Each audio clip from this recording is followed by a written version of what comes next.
사도행전은 사도들이 교회를 개척했던 이야기가 기록되어 있는 책입니다. 그런데 이 신학자들은 이 사도행전을 성령행전이라고 합니다. 왜냐하면 사도들이 움직였으나 실질적으로 그 사도를 움직이게 하고 교회가 일어나게 하셨던 분은 바로 성령 하나님이시기 때문에 그렇습니다. 오늘 본문은 성경을 좀 읽어보신 분은 가장 많이 알고 있는 본문이고, 그리고 특별한 내용이 없는 것 같으나 그러나 거기에 보석이 또 있습니다. 보석 2개만 보겠습니다. 4절 그리고 8절입니다.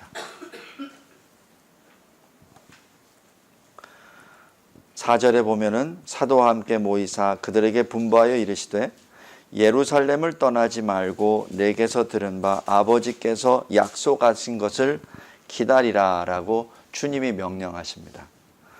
8절에 오직 성령이 너에게 임하시면 너희가 권능을 받고 예루살렘과 온 유대와 사마리아와 땅끝까지 이르러 내 증인이 되리라 라고 말씀하셨습니다. 이 말씀 자체가 주님이 승천 직전에 주신 대사명이요, 또 지상명령이요, 또 주님이 오시는 그날까지 우리가 감당해야 될 의무요, 본분입니다. 이 말씀을 들어가기 전에 먼저 사도행전 전체를 한번 조명해 보겠습니다. 사도행전은 총 28장으로 구성되어 있고 1장부터 10장까지는 주로 베드로를 중심으로 기록이 되어 있고, 그 다음에 11장에 주를 그리고 주의 교회를 핍박하였던 바울이 등장하기 시작합니다. 그리고 12장에 잠깐 베드로가 나옵니다. 그리고 이 12장 17절에 베드로가 떠납니다. 베드로를 죽이려고 했었던 사람, 그 헤롯에 의해서 갇혔으나 천사가 풀어주시고, 또 그 풀려난 베드로가 자기 자신을 위해서 기도하였던 동역자들, 성도들에게 들어가서 안부를 전하고, 그리고 17절에 이렇게 기록합니다. 떠나 다른 곳으로 가니라. 그 다음부터는 베드로에 대한 말은 없습니다. 그리고 그 다음부터는 바울이 바톤을 잇고 계속 나가고, 28장 맨 마지막 31절에 바울이 가택연금을 받고 난 다음 거기서 하나님의 일을 감당하는데 하나님의 나라를 전파하고 그리스도에 관하여 가르치고, 그리고 그 가르치는 것이 계속해서 담대히 거침없이 가르치더라 라고 해서 사도행전이 끝이 납니다. 언뜻 보면은 끝이 난 것 같습니다. 그러나 마치 어떤 대하소설이나 이런 드라마를 봤을 때 to be continued, 그런 것을 보는 것 같은 것이 이 사도행전 28장 31절입니다. 사도행전 자체가 베드로와 바울을 중심으로 해서 쭉 이루어지고 있고, 그리고 거기에 이 중간에 같이 오버랩되는 부분들이 있죠. 그리고 어느 사역도 거기에 간격은 없습니다. 계속해서 이어집니다. 사람은 바뀝니다. 그러나 계속해서 오버랩되면서 다른 사람에 의해서 계속 넘어가죠.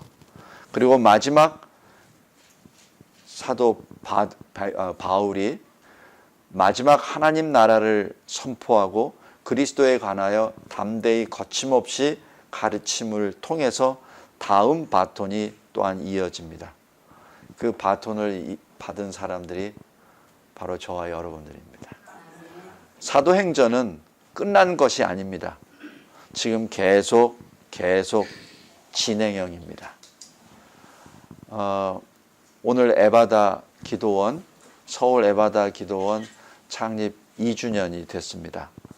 이 2주년이 이 2년 겉으로 드러나는 것은 2년이나 그러나 이 2년을 낳기 위한 하나님의 성령의 역사는 수십 년이요. 그리고 원장님의 모든 인생 여정이 이 바닥에 있으리라 믿습니다. 세상을 바라보았을 때 우리는 보이는 것을 보고 판단을 하고 평가를 합니다.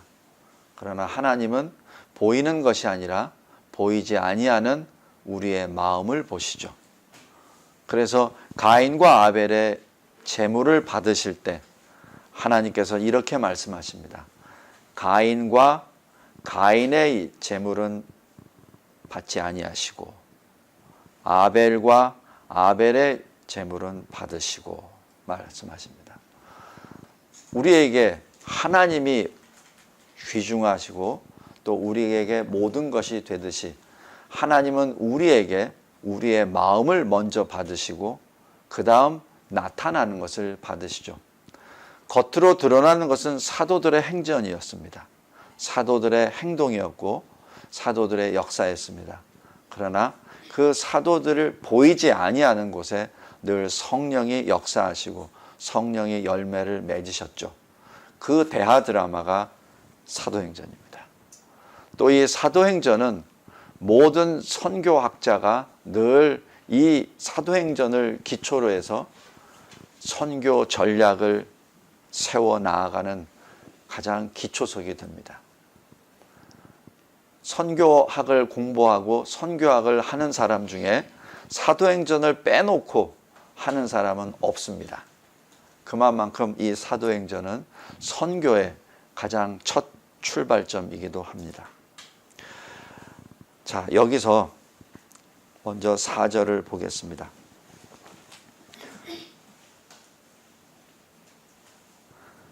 예루살렘을 떠나지 말라라고 말씀하셨죠. 그런데 이 말씀하신 주님은 누구십니까? 2절에 보면은 사도를 택하셨고 성령으로 명령하셨고 승천하신 날까지 이를 기록하였다라고 기록합니다. 바로 주께서 택하신 사도들에게 성령으로 명령하셨고 주께서 승천하시는 날까지 그 일을 기록하였다라고 기록합니다.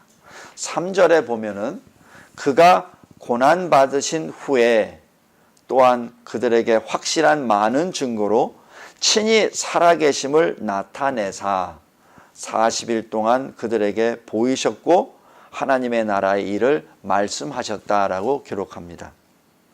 고린도전서 15장 보면은 게바에게 나타나시고 베드로에게 나타나시고 12제자에게 나타나시고 그리고 500여 형제들에게 동시에 나타나셨다라고 기록합니다.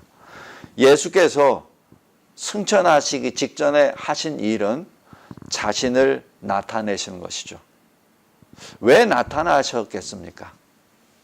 그냥 말씀만 하셨으면 됐을 텐데 왜 나타나셨습니까? 우리 요한복음 20장에 보면은 예수께서 부활하셨다는 그 소식은 듣긴 들었습니다. 그런데 직접 보지는 못했어요. 제자들이 다락방에 모여서 문을 다 닫아 잠그고 그리고 거기서 모여서 기도하고 있을 때 그리스도께서 부활하신 그 모습으로 제자들 가운데 서서라고 말씀하십니다. 서서 말씀하셔서 주님이 하신 말씀은 제1성으로 하신 말씀은 두려워하지 말라 너에게 평강을 주노라 라는 말씀입니다. 똑같은 말씀을 다시 또 말씀하시죠. 평강을 주노라. 바로 이 평강을 주노라 하시는 그 말씀은 신약 성경 서신서에 보면은 늘 우리 주 예수 그리스도와 하나님 아버지로부터 은혜와 평강이 있기를 원하노라 라는 그러한 축도 기도 내용이 시작과 끝을 장식합니다. 다시 얘기해서 하나님의 은혜와 평강은 하나님의 사람들이 받아야만 하는 귀중한 하나님의 선물이죠. 그런데 부활하신 주님께서는 은혜를 빼고 부활의 주님은 평강을 받으라라고 말씀하셨습니다. 은혜는 어디 갔습니까? 왜 평강만 받으라고 하셨습니까? 바로 은혜의 주체요, 은혜의 실체가 직접 오셨기 때문에 그렇습니다. 바로 은혜의 주체요, 은혜의 실체 본체인 주님이 오셨기에 나를 보라라는 얘기는 바로 은혜를 받으라, 은혜를 확인하라는 얘기입니다.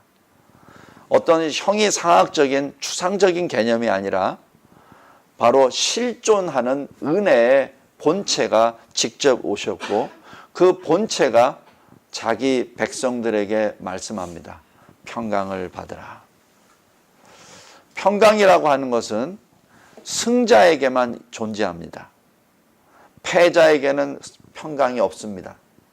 패자에게는 늘 죽음이요, 노예입니다. 뺏김이요, 슬픔이요, 낭망입니다. 평강은 승자에게만 존재합니다. 주님께서 부활하신 그 모습으로 제자들에게 오셔서 첫 성으로 하신 것, 평강을 받으라라고 하신 것은 이미 주님께서 죽음을, 죄를 십자가에서 이기셨다는 그 증거로 본체가 오셨고 내가 이겼으니 평강을 받으라는 하나님의 명령입니다. 평강은 아무나 받는 것 아닙니다. 두려워서 문을 잠그고 있었던 제자들에게 부활의 주님이 주신 첫 마디는 내가 이겼노라. 내가 이겼노라. 너희들이 해결하지 못했던 죄 문제를 내가 이겼노라. 창세기 3장에 있었던 최초 첫사람 아담이 범했었던 그 죄 문제를 둘째 사람이요 마지막 아담인 나 예수가 십자가에 죽으시고 부활하심으로 말미암아 내가 그 죄를 이겼노라. 직접 그 눈에 보이는 모습으로 오셔서 제자들에게 선언하십니다. 평강을 받으라. 평강 그 자체는 이기신, 이미 다 승리하신 주님의 선언이요, 그리고 제자들에게는 위로의 말씀이요 소망의 말씀입니다. 제자들에게 왜 40일 동안 나타나셨습니까? 바로 그 이기신 승리, 은혜의 본체를 직접 보여주시고 그들에게 평강을 주시기 위함이죠. 평강을 받았다는 얘기는 무엇입니까? 그 제자들 또한 이미 이겼다는 사실입니다. 제자들이 무엇을 잘해서 이긴 것이 아니라 주님이 이기셨기에 우리는 자동적으로 이긴 자가 된 것이요, 우리는 더 이상 죄나 죽음의 굴레에서 묶여있지 아니하는 자유한 자가 됐다는 것을 의미합니다. 40일 동안 부활의 주님이 왜 제자들에게 그토록 나타나셨습니까? 왜 제자들에게 두려워 떠는 그 제자들에게 왜 직접 오셨습니까? 바로 승리의 주님, 은혜의 본체시요, 그리고 평강을 나타내 주시기 위함입니다. 그리고 이 요한복음 20장 19절부터 23절 보면은 주님이 평강을 주시고 난 다음 사명을 주십니다. 예수께서 또 이르시되 너에게 평강이 있을지어다. 아버지께서 나를 보내신 것 같이 나도 너희를 보내노라 라고 말씀합니다. 이것이 사도의 직분을 받은 순간입니다. 인류 역사상 최초 사도는 예수 그리스도이십니다. 성부 하나님으로부터 최초 사도 아포스톨로스, 보냄을 받은 자, 바로 그 첫 사도는 예수 그리스도시요, 부활하신 예수 그리스도께서 제자들을 향하여 말씀하십니다. 아버지께서 나를 보내신 것처럼 내가 너희들을 보내노라. 너희들이 이제 나 주 예수 그리스도로부터 보냄을 받은 사도니라라는 사명입니다. 두 번째 사명이 무엇이죠? 22절에 이 말씀을 하시고 그들을 향하사 숨을 내쉬며 이르시되 성령을 받으라. 이 성령을 받으라라는 이 말씀과 나중에 사도행전 2장의 성령 강림과 그것이 어떻게 되는 겁니까? 라고 많은 질문을 합니다. 이 여기서 받은 성령을 받으라라고 말씀하시는 것은 일종의 우리가 구원을 받으라, 예수 그리스도를 믿음으로 구원을 받으라라는 그 사인과 같습니다. 동시에 어떻게 되죠? 우리의 완전한 구원은 예수 재림 때 받습니다. 그러나 지금은 우리는 믿음으로 구원을 받습니다. 지금 그 차이입니다. 성령을 받으라라고 말씀하실 때 주님이 숨을 내쉬며 라고 말씀합니다. 그 얘기는 성령의 근원지는 주님이란 뜻입니다. 성령의 시작이요 마지막 모든 알파요 오메가는 바로 주님이시요 주님으로 말미암아 성령을 받으라 하는 명령입니다. 그리고 23절 그 결과 어떻게 되죠? 너희가 누구의 죄든지 사하면 사하여질 것이요 누구의 죄든지 그대로 두면 그대로 있으리라. 마치 죄의 사죄권을 받은 것, 주시는 것과 같은 모습입니다. 이것은 마태복음 16장 베드로가 예수님에 대하여 신앙 고백을 하죠. 예수께 주는 살아계신 하나님의 아들이십니다 라고 고백했을 때 예수께서 뭐라고 하시죠? 너 위에 내 교회를 세우리라 라고 말씀하십니다. 여기서 그것 위에라고 얘기하는 것은 베드로가 아니라 베드로의 신앙 고백 위에 예수 그리스도의 교회를 세운다는 말씀이죠. 이어서 나오는 것이 무엇이죠? 내가 너에게 천국의 열쇠를 주리니 내가 땅에서 매면 하늘에서 매일 것이요 땅에서 풀면은 하늘에서 풀고 열릴 것이라고 말씀합니다. 이것도 또한 마치 이 요한복음 20장 23절에 있는 것처럼 마치 이 땅에서 천국의 열쇠로 열고 닫고 하는 그런 모습이 나타납니다. 마태복음 16장에 나와 있는 그 말씀과 여기 요한복음 20장 23절에 있는 이 말씀은 동일한 말씀이요. 이것은 제자들이 사도가 천국의 열쇠를 가져서 제자 마음대로 천국의 문을 열었다 닫았다 하는 그런 개념이 아닙니다. 그런 개념이 아니라 복음의 권세를 주신다는 얘기입니다.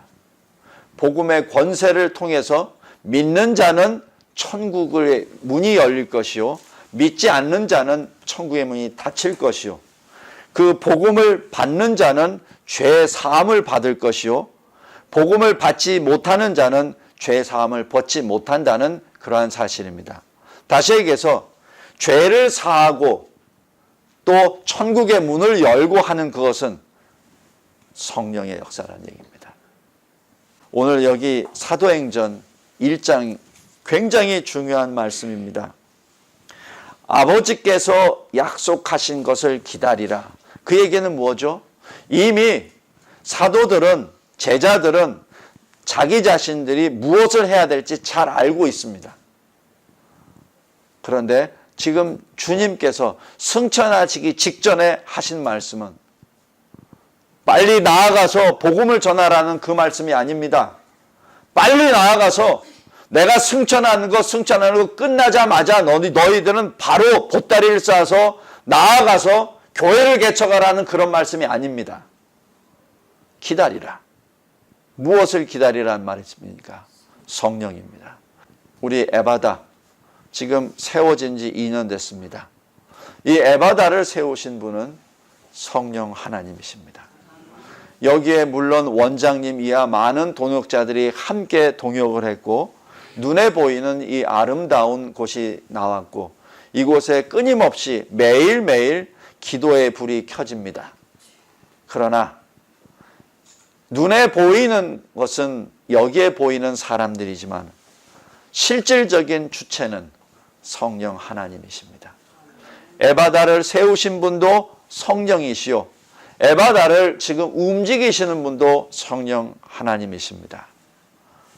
그리고 이 에바다를 통하여 장차 맺어질 백나라 100개 교회의 그 모습, 그 열매 자체도 성령 하나님의 역사입니다. 이것이 첫 번째입니다. 두 번째는 8절입니다. 오직 성령이 너희에게 임하시면 이렇게 말씀합니다.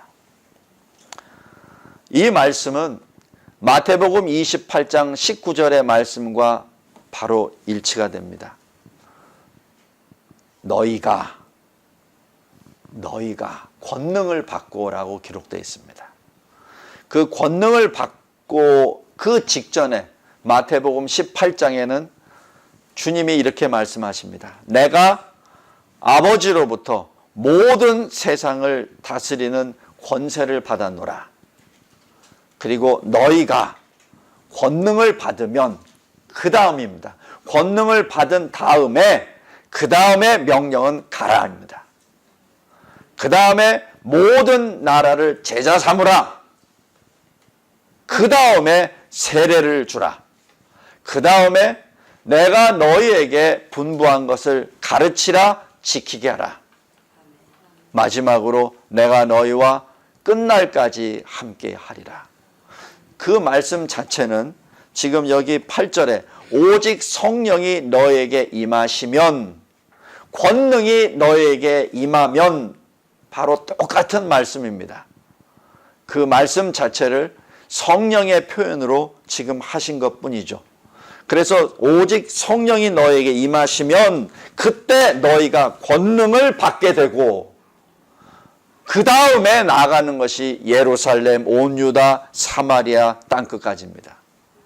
동역자 여러분, 성령이 임하셨을 때 그때 우리가 권능을 받습니다.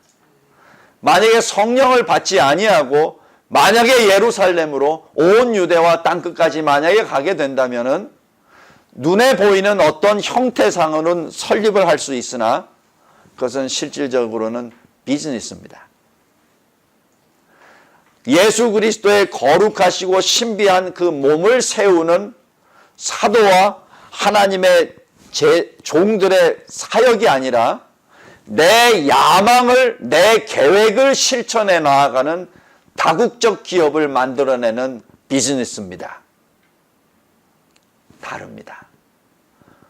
눈에 보이는 것은 비슷할지언정 실질적으로는 다릅니다. 승천하시는 하나님 아들 예수 그리스도께서 왜 승천 직전에 이 말씀을 하셨겠습니까?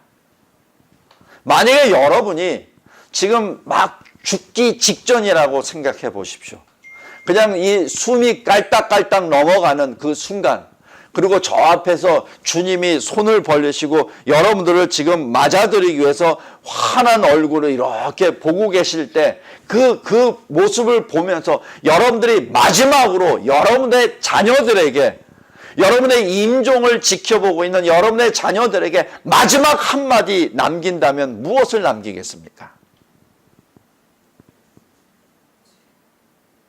지금 주님이 똑같은 상황입니다.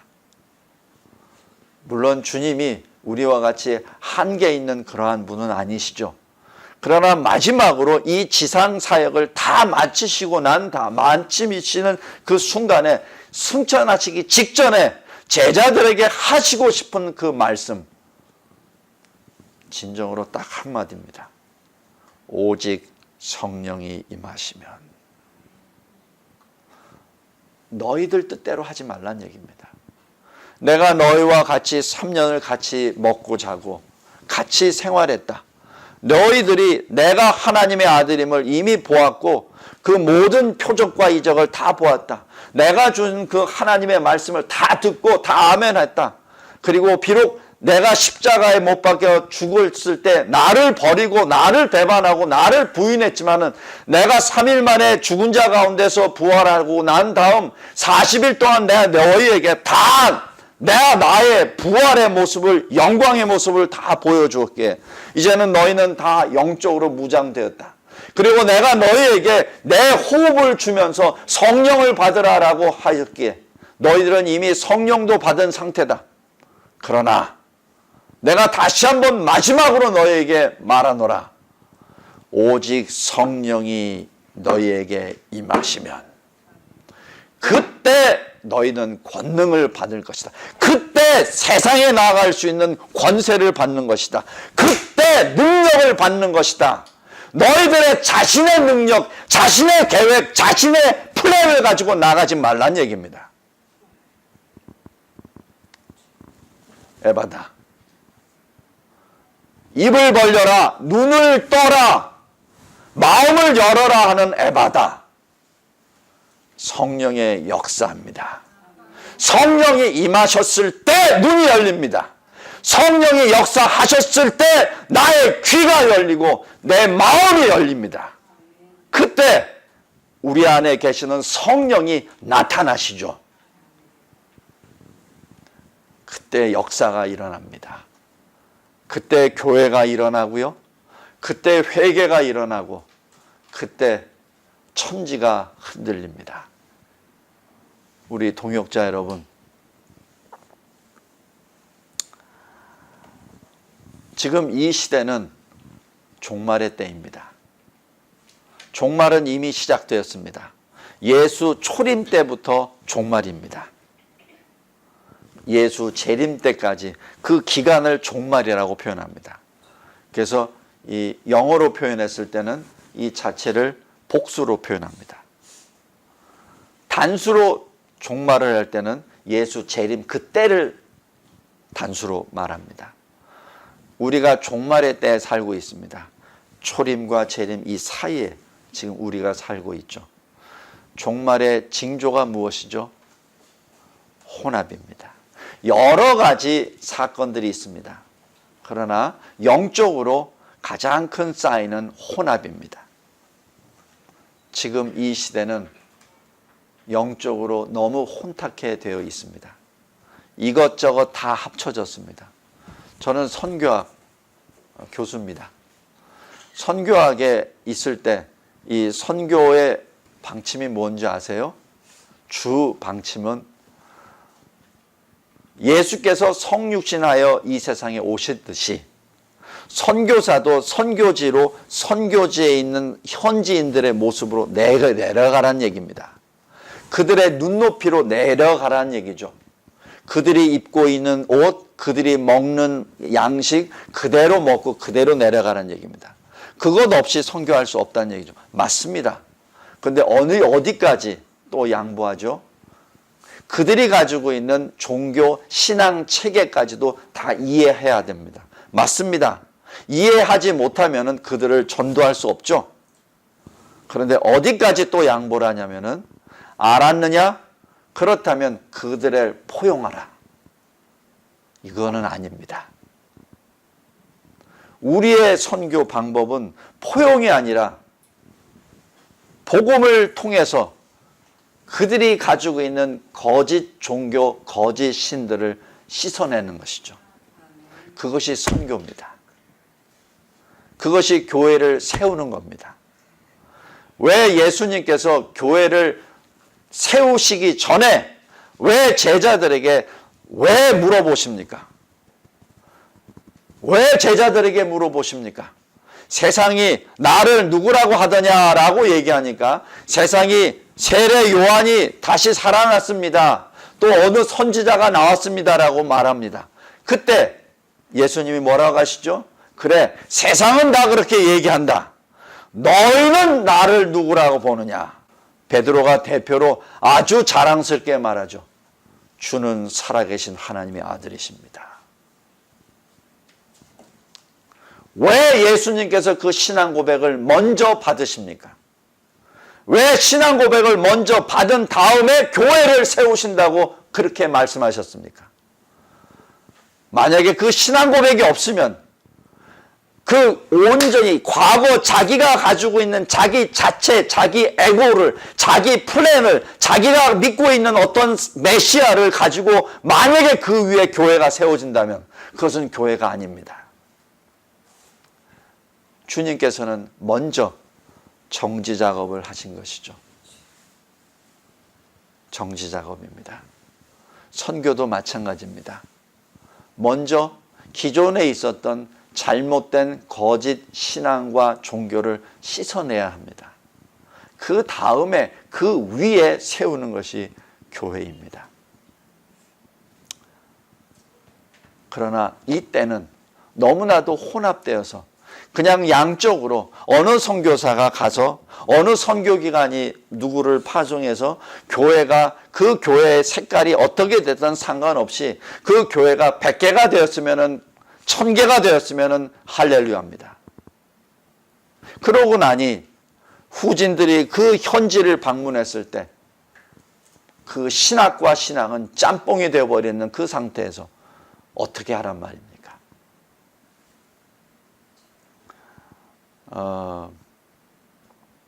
신학적으로 죄송합니다. 영어를 써서 reconstruction. 이 construction은 세우는 겁니다. 세우는 건축. 앞에 re가 들어갑니다. 다시 세우는 것. 다시 세우기 위해서는 어떻게 하냐면 가장 먼저 해야 할 것은 destruction입니다. 파괴죠. 그 다음에 construction입니다. 우리가 지금 해야 될 일은 바로 reconstruction입니다. 이 대한민국 교회도 마찬가지요. 또 우리 자신도 마찬가지입니다. 다시 일어나야 합니다. 나의 옛사람이 사라져야 합니다. 지금까지 조금이라도 뭐가 섞여 있다면 그 섞인 것을 성령의 불로 태우든지 예수 그리스도 십자가 보혈로 씻었든지 한 다음에 그 다음에 새로운 피조물이 됩니다. 그래서 사도 바울이 말씀하지 않습니까? 그리스도 안에서 새로운 피조물이라. 그리스도 아니란 얘기는 그리스도와 연합됐다는 얘기죠. 거룩하신 그리스도와 연합되기 위해서는 거룩하게 되어야만 연합될 수 있습니다. 만약에 거룩하지 되지 않았을 때는 그리스도 안으로 들어갈 수도 없고 그리스도와 연합될 수도 없습니다. 여기 깨끗한 물이 있습니다. 여기에 먹물 한 방울만 떨어져도 이 물은 먹물이 됩니다. 독국물 한 방울만 떨어져도 이것은 독물이 됩니다. 우리 동역자 여러분, 하나님께서 왜 에바다를 이 서울 한복판에 왜 세워주셨습니까? 외치라, 기도하라, 이곳에서 진리의 빛을 발하라. 이곳에 모인 교회 동역자들에게 빛을 발하라. 함께 빛을 발하라. 이 세상을 밝게 비추라. 어느 한 사람 한 사람의 어떠한 치유의 역사나 거기에 주님을 만나는 그것도 중요하지만은 이 에바다는 이 서울의 빛이 되라. 그래서 이 많은 동역자들이 지금 이곳에 모인 것 아닙니까? 동역자 여러분, 우리 지극히 거룩한 믿음 위에 섭시다. 그리고 성령으로 기도합시다. 믿음은 하나님이 주신 은혜의 선물입니다. 그리고 하나님께서 주신 이 귀한 말씀, 성령 하나님의 감동으로 기록된 이 말씀을 붙잡고 성령의 충만함을 입고 이곳에서 기도합시다. 기도하고 일어납시다. 다시 세웁시다. 세상이 교회를 향하여 손가락질하고 있는 이때에 다시 우리부터 다시 일어납시다.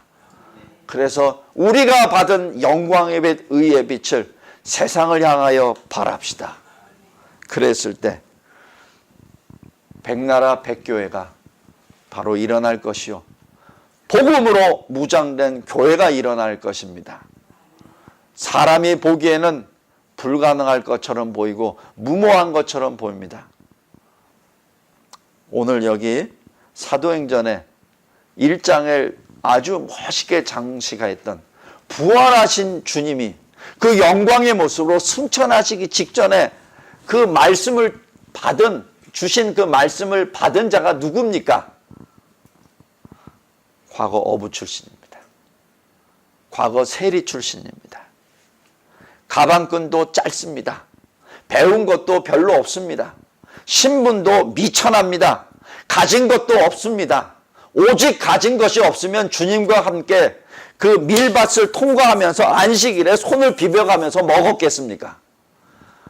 얼마나 가난했으면 주님이 자신의 머리 하나 눌 곳 없다고 제자들에게 말씀하시고 지금 성경에도 그렇게 말씀하시고 있지 않습니까? 세상적으로 눈으로 보면 거렁뱅입니다. 세상의 눈으로 보면은 사실 아무것도 없는 거렁뱅입니다. 난민입니다. 집을 떠나간 자죠. 집도 없고 아무것도 없는 자입니다. 먹을 것도 없는 자입니다. 그러나 하나님은 그러한 사람들을 택하셨습니다. 에바다, 우리 이곳에 모인 분들 세상적으로 보면은 그렇게 잘난 분 아니잖아요, 솔직히. 에바다, 물론 돈 없는 사람들한테는 굉장히 아름답고 굉장히 비싸 보이지만은 사실 굉장히 작은 곳이잖아요. 하나님께서는 이곳을 주의 전으로 삼으셨습니다. 그리고 우리 각자 연약하고 부족한 자들을 주의 제자로 삼아 주셨습니다.